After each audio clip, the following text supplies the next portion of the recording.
तो हमारा कैमरा भी रेडी हो गया।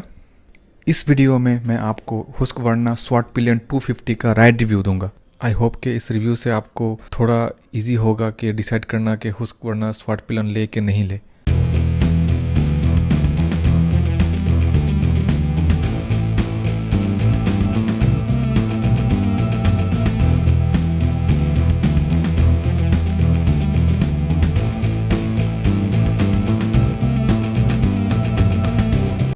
और एक बात मैं आप लोगों को बोलना चाहता हूँ मेरे भाई, कि आप बहुत सारे रिव्यू वीडियोस देखते होंगे, आप मेरा वीडियो भी देख रहे हैं अभी, लेकिन आपको बाइक का फील तभी आएगा जब आप खुद शोरूम में जाके उस बाइक को ट्राई करेंगे, टेस्ट ड्राइव लेंगे। रिव्यू के ऊपर बेस करके आप कोई बाइक मत लीजिए। किसी एक के लिए अगर ये बाइक सही है तो आपके लिए भी सही होगा, ये गारंटीड नहीं है। आप जाइए शोरूम में, बाइक को टेस्ट कीजिए, देखिए बाइक को सामने से, and then you can decide कि आपको कौन सा बाइक लेना है। मैं अपने बारे में बोल रहा हूँ। मैं एक्चुअली गया था ड्यूक 250 लेने के लिए, लेकिन मुझे ये स्वाट पिलियन दिख गया, तो मेरा ये सेकंड प्रेफरेंस था। लेकिन जब मैंने स्वाट पिलियन को सामने से देखा मेरे भाई, मैं खुद को रोक नहीं पाया, मुझे लगा कि मुझे यही बाइक लेनी है। तो इसलिए बोलता हूँ कि आप लोग शोरूम में जाके देन डिसाइड कि आपको कौन सा बाइक लेना चाहिए।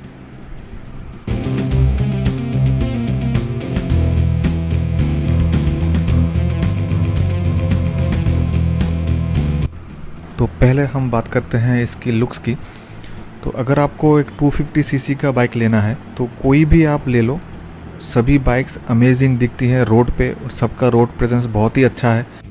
लेकिन जो हुस्कवर्ना स्वाट पिलियन 250 है उसका लुक इतना फ्यूचरिस्टिक है, तो एक्चुअली ये बहुत अटेंशन गेन करता है।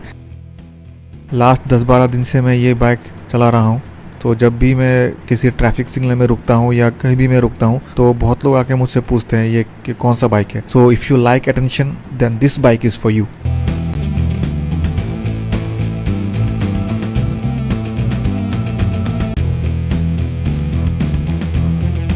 नाउ सेकंड जिस चीज़ की हम लोग बात करेंगे वो है इसका इंजन।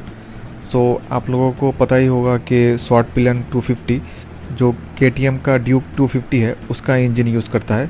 हालांकि ट्यूनिंग थोड़ा उसका अलग है, लेकिन ड्यूक 250 लीजिए आप या स्वाट पिलियन 250 लीजिए, दोनों में ही आपको ज़बरदस्त पावर मिलेगा। सो जो 250 सेगमेंट के बाइक्स हैं उनमें ड्यूक 250 और स्वाट पिलियन 250 बहुत ही ज़्यादा पावर प्रोड्यूस करते हैं। सो if you like power you can either go for Duke 250 और स्वाट pillion 250।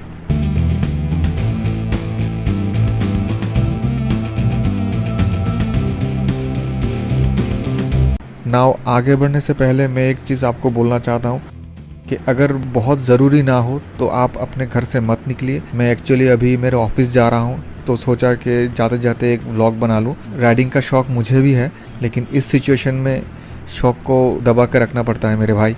So until it is very necessary don't go out, and before riding please make sure that आपने helmet पहन लिया है और एटलीस्ट ग्लव्स या shoes आपने पहने हुए हैं।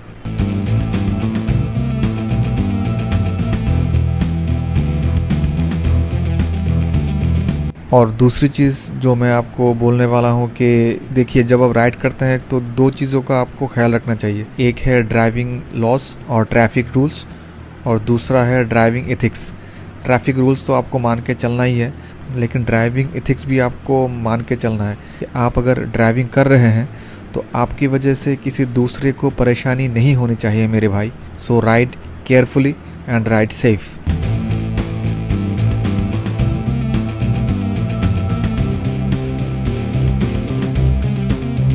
नाउ हम लोग बात करेंगे नेक्स्ट पॉइंट की, जो है इसका सीट हाइट। तो सीट हाइट दोस्तों ये ज़्यादा है, थोड़ा अराउंड 835 मिलीमीटर है। तो मेरा हाइट जैसे 5'7" है, तो मैं इसको आराम से हैंडल कर सकता हूँ। लेकिन मेरे भाई अगर आपका हाइट 5'5" या उसके नीचे है तो आपको बहुत मुश्किल होगी। आप एक काम कर सकते हैं, इसका जो सस्पेंशन है वो आप थोड़ा एडजस्ट कर सकते हैं, तो उसके बाद शायद आप उसको थोड़ा राइड कर सकें। लेकिन अगर वो आप नहीं करते और अगर आपका हाइट 5'5" या उससे नीचे है तो मेरे भाई आपको बहुत परेशानी होगी इसको हैंडल करने में।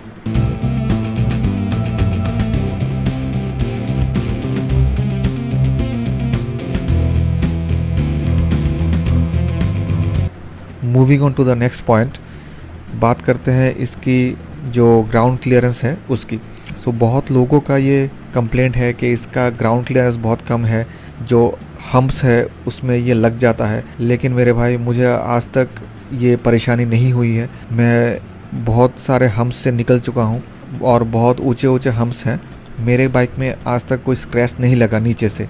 लेकिन हाँ, अगर आप थोड़ा ज़्यादा स्पीड में होंगे तो आपको हम्प लगेगा। तो मेरे भाई अगर आपको कोई हम्प दिखे तो बाइक स्लो कर लो। और एक भी चीज़ है, आपके वेट के ऊपर भी डिपेंड करता है। जैसे मेरा वेट अराउंड 65 kg है, तो अगर आपका वेट अराउंड 80 या उससे ज़्यादा है तो शायद हम्प्स आपके बाइक में लग सकता है। तो जब भी आप हम्प देखें तो थोड़ा धीरे कर ले।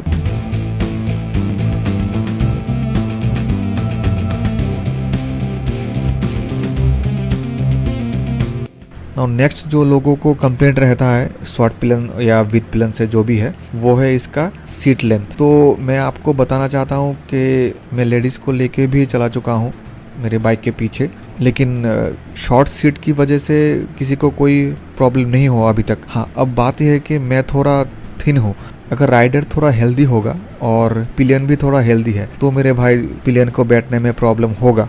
लेकिन दोनों में से अगर कोई एक भी थिन है तो कोई प्रॉब्लम नहीं होना चाहिए। मुझे तो कोई प्रॉब्लम नहीं होता।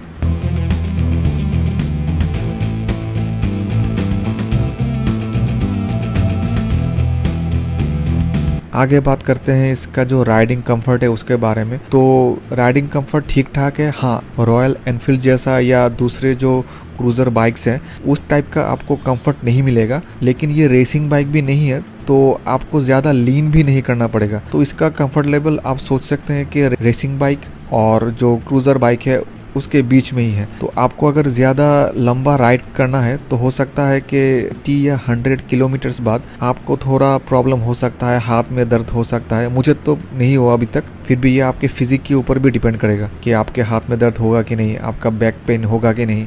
मुझे अभी तक इससे कोई प्रॉब्लम नहीं हुआ। और सीट का जो कुशनिंग है वो ज़्यादा प्लश भी नहीं है, ज़्यादा हार्ड भी नहीं है। As the seat is a bit thin, तो आपको थोड़ा अनकंफर्टेबल लग सकता है। लेकिन बहुत देर राइड करने के बाद ऐसा नहीं है कि आप बैठेंगे बाइक में, स्टार्ट करेंगे और 10-20 किलोमीटर के बाद आपको थोड़ा अनकंफर्टेबल लगेगा, ऐसा नहीं है। हाँ, लॉन्ग राइड के बाद आपको अनकंफर्टेबल हो सकता है।